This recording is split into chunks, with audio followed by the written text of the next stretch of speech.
नमस्कार। स्वागत है आपका द न्यूज लॉन्चर पर। मैं हूं अशोक वानखड़े। लेकर आया हूं आपका अपना कार्यक्रम द एक्स-रे। शनिवार को दिल्ली में कांग्रेस की सीडब्ल्यूसी की मीटिंग थी, कांग्रेस वर्किंग कमेटी की। सर्वोच्च बॉडी है। इस मीटिंग के शुरुआत में ही हंगामा मचा,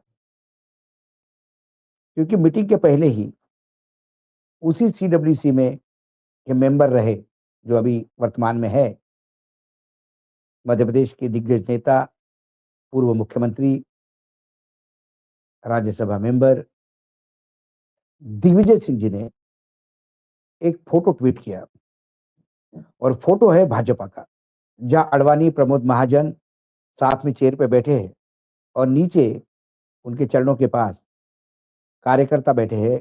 उसी एक कार्यकर्ता में नरेंद्र मोदी का फोटो है, और उन्होंने ही कहा, उस ट्वीट में वो फोटो के साथ टैग करने के पहले लिखते हैं कि संगठन को महत्व करना और संगठन को मजबूत बनाना बहुत जरूरी है। मजबूत संगठन में ही एक सामान्य कार्यकर्ता मुख्यमंत्री और फिर प्रधानमंत्री भी बनता है। जय श्री राम।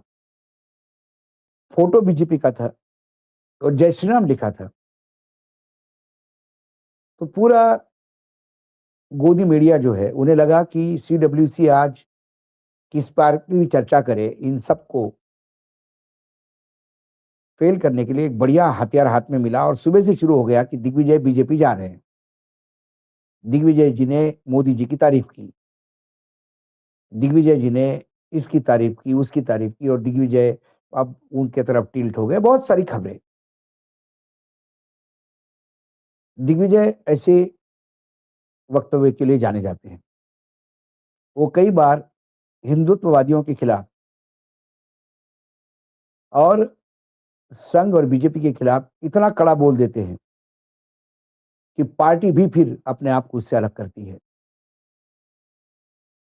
क्योंकि पार्टियों को लगता है कि कई बार दिग्विजय का वक्तव्य हिंदू मतदाताओं को भी आहत न करे। लेकिन वो दिग्विजय है, बोलने से बाज नहीं आते, और जो मन में है वो बोल देते हैं। उसके बाद जब सीडब्ल्यूसी हुई, तो दिग्विजय जी ने वहां पर भी संगठन को मजबूत करने और सत्ता का विकेंद्रीकरण करने पर बात कही। और ये जब बात वो कह रहे थे, तो सोनिया गांधी, राहुल गांधी, प्रियंका गांधी, ये सब बैठे थे, और उनका रुख और कहीं नहीं, पार्टी के जनरल सेक्रेटरी ऑर्गेनाइजेशन केसी वेणुगोपाल की तरफ था। पार्टी में सब जानते हैं कि राहुल गांधी जी जान से, पूरी ताकत के साथ हर लड़ाई के क्षेत्र में उतरते हैं और लड़ाई लड़ते हैं। लेकिन जो जो उन्होंने चाहा, जो सपने वो देखते हैं संगठन के बारे में, एक तो पहले ये जो लेफ्टिस्ट कुनबा आसपास था, उन्होंने उनको ये समझाने का प्रयास किया कि संगठन कोई इतना महत्वपूर्ण नहीं होता। महात्मा गांधी आए तब कहां संगठन था। इंदिरा गांधी को जब पार्टी ने निकाल दिया था, अकेली पड़ गई थी, तब इंदिरा गांधी जी ने फिर अपनी पार्टी कांग्रेस को खड़ा करके फिर सत्ता में आई, तब संगठन कहा था।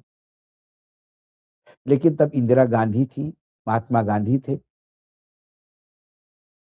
तो आप कहोगे आज राहुल गांधी और सोनिया गांधी है, लेकिन तब उनके खिलाफ तब अंग्रेज थे, जो इतने निष्ठुर नहीं थे। उनका भी कुछ एक मापदंड था। उसके बाद जब इंदिरा जी थी, तो सामने बिखरा हुआ विपक्ष था। आज राहुल गांधी के सामने, सोनिया गांधी के सामने, प्रियंका गांधी के सामने, भले ही गांधी ही हो, लेकिन एक सशक्त भाजपा खड़ा है। उस भाजपा को टक्कर देने के लिए संगठन की नितांत जरूरत है। ये जब राहुल जी को भी देर सवेर समझ में आ गया, तब उन्होंने जिला कमेटियों को अध्यक्ष बनाओ, जिला के अध्यक्ष बताएंगे कि किसको टिकट देना चाहिए। जो भाजपा के स्लीपर सेल है पार्टी में, वो पार्टी भाजपा को मदद करनी है तो सीधे जाके वही पार्टी ज्वाइन कर ले। बहुत सारी बातें गुजरात में कही, पूरे पार्टी को देश भर में लगा कि अब भैया निजात मिलेगी ये दिल्ली के 2-4 जो सत्ता के दलाल बैठे हैं उनसे। लेकिन बिहार में क्या हुआ? उसके पहले जिला अध्यक्ष की नियुक्ति में क्या हुआ? जिला अध्यक्ष की नियुक्ति ही दिल्ली से हो गई।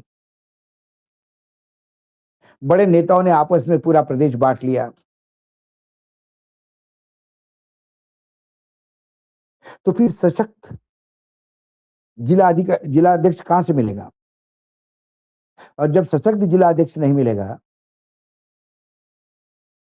तो फिर संगठन जिले के लेवल पे कहां स्ट्रांग होगा? पार्टी के अध्यक्ष दिल्ली से भेजे जाते हैं, जिनका कुछ वजूद नहीं वो अध्यक्ष बन जाते हैं। पूरे देश में जितने भी कांग्रेस के अध्यक्ष हैं, उसमें उत्तर प्रदेश के अजय राय और मध्य प्रदेश के जीतू पटवारी को छोड़ बाकी कुछ रास्ते की लड़ाई लड़ते हुए दिखाई भी नहीं देते।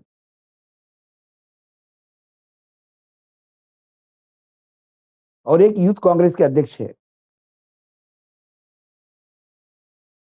जिन्होंने कम से कम इस सेंगर के मामले में पूरे देश में हलचल करवा दी। कांग्रेस का एक विंग हुआ करता था, महिला विंग, कहीं सुनाई नहीं देता। महिला अध्यक्ष कौन है ये पता नहीं बहुत लोगों को। इस देश की आधी आबादी, लेकिन महिला कांग्रेस मरणाप्राय स्थिति में है, क्योंकि वहां पे भी सारे अपॉइंटमेंट एक दो लोग ही तय करते हैं। तो गणेश परिक्रमा करने वाले लोगों की तादाद बढ़ी